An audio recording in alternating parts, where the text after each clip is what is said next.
Party ఉంది. ఇప్పుడు ఆ పార్టీ కొత్త పార్టీ వచ్చిన తెలంగాణ ఎట్లా మీ అభిప్రాయం ఏంటి?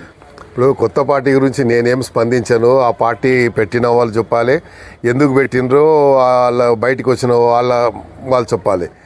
ఇది ఆల్రెడీ వాళ్ళ ఇంట్లో తల్లి ఉంది, మరి ఇంకో తల్లి ఎందుకు వచ్చిందో తెలుస్తలేదు. కాబట్టి ఇప్పుడు మేము ఏం చెప్పదలుచుకోలేదు. తెలంగాణలో ఒక మంచి పాలన జరుగుతుంది.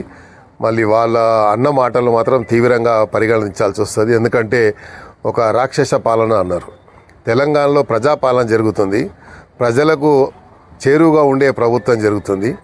ప్రజలకు అందుబాటులో ఉన్నటువంటి ప్రభుత్వం జరుగుతుంది. కాబట్టి మరి వాళ్ళు పెట్టిన ఉద్దేశం ఉంటే టార్గెట్ ఇంకోని చేయడం కరెక్ట్ కాదు. ఎందుకంటే మరి సొంత తండ్రినే రోబోలోగా మారిపోయింది అన్నారు. అంటే అంతకంటే దయనీయమైనటువంటి ఓడి ఎక్కడ ఉంటుందా? అది మనం ఆలోచించుకోవాలి. తల్లి గురించి, తండ్రి గురించి, మనకు జన్మనిచ్చిన తల్లిదండ్రులను ఎప్పుడు కూడా మనము అగౌరవపరచొద్దు. మీకు వ్యక్తిగతంగా ఎన్నైనా ఉండొచ్చు. మీరు మీ సొంత సమస్యల్ని మార్కెట్కి తీసుకొచ్చారు, రోడ్డు మీద తీసుకొచ్చారు. మీ సమస్యని మీ ఇంట్లో ఉండి పోరాటవలసిన ఆ సమస్యని బయటికి తీసుకొచ్చారు.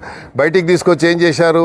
వాళ్ళని అంటే ఒక్కరిని అంటే బాగుండదు కాబట్టి ముఖ్యమంత్రి అంటున్నారు. ముఖ్యమంత్రి గారి పాలన బాగుందని మొత్తం అంతా దేశమంతా కోడై కూస్తుంది. మన రాష్ట్రాన్ని ఎగ్జాంపుల్గా తీసుకుంటున్నారు, రోల్ మోడల్గా తీసుకుంటున్నారు. వేరే రాష్ట్రాలలో వాళ్ళు ముఖ్యమంత్రి గారిని అడిగి తెలుసుకుంటున్నారు మీరు ఎట్లా చేస్తున్నారని చెప్పి. అన్ని రాష్ట్రాల్లో ఇక్కడ ప్రవేశపెట్టిన పథకాలే మొన్న రాహుల్ గాంధీ గారు బెంగాల్లో చెప్పారు, తమిళనాడులో చెప్పారు, కర్ణాటకలో చెప్తున్నారు, ఇతర రాష్ట్రాలు ఎక్కడెక్కడ అస్సాంలో జరిగిన ఎలక్షన్లో చెప్తున్నారు. అంటే ఇక్కడ జరిగే పథకాలు బాగున్నాయనే కదా. మరి ఈ పథకాలన్నీ కూడా మనం పెడుతున్నాయనే కదా. మళ్ళీ అక్కడ మోడీ గారు, అమిత్ షా గారు ఇందులో నుంచే కదా దాన్ని మన హైజాక్ చేసి వాళ్ళ స్కీమ్లలో పెడుతున్నారు కదా. మరి అది చెప్పకుండా ముఖ్యమంత్రి గారిని అనడం మాత్రం చాలా శోచనీయం. మీ వ్యక్తిగత సమస్యలు ఉంటే మీరు తెలుసుకోవాలి, కానీ బయటికి వచ్చి ముఖ్యమంత్రి గారి ఒక రాక్షస పాలన అని లేకుంటే దుర్మార్గ పాలన అని అనడం కరెక్ట్ కాదు. పేరు చెప్పాలనా అని ఏం పేరు? ఆ పాత పేరే చెప్పింది, మళ్ళీ కొత్త పేరు ఏం చెప్పింది? కాబట్టి వద్దు, నేను అలాగ చేయమనను. వాళ్ళు బాగుండాలి. పార్టీ పెట్టడానికి ముఖ్యమంత్రి గారికి ఉన్న పనులతోనే టైం సరిపోతలేదు. ఇంకా ఈ కొత్త పని ఎడబెట్టుకుంటాడు సార్. ముఖ్యమంత్రి గారికి ఎన్ని పనులు ఉన్నాయో అందరికి తెలుసు. మొత్తం రాష్ట్రం అంతా ఆయన పొద్దున్న లేస్తే అందరేమో ఏదో 6 గంటలు పనిచేసి 18 గంటలు పనిచేస్తున్నాడు. పొద్దున్న లేవగానే ఆయనకు పని తప్ప వేరే లోకం తెలియదు. మరి అలాంటి ఆయన పట్టుకొని ఈ కొత్త పార్టీ పెట్టించి మళ్ళీ ఇది ఒక దుఃఖం ఆయనకు అవసరమా?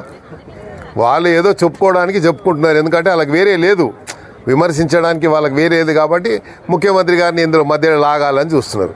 ముఖ్యమంత్రి గారు ఇంత ఈజీగా ట్రాప్లో పడతాడా? ముఖ్యమంత్రి గారు అన్నీ తెలిసిన వ్యక్తి, అన్నీ ఆరితేరిన వ్యక్తి కాబట్టి అంత ఈజీగా మీ ట్రాప్లో పడాడు. Thank you.